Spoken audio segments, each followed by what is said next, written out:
হয়েছে চুর চুর মনে করে।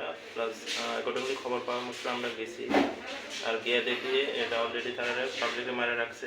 তো আমরা রিকভার করে এখানে চেবড়ি হাসপাতালে আনি, এরপরে এখান থেকে চেবড়ি থেকে এখানে খোয়াই রেফার করা হয়েছে।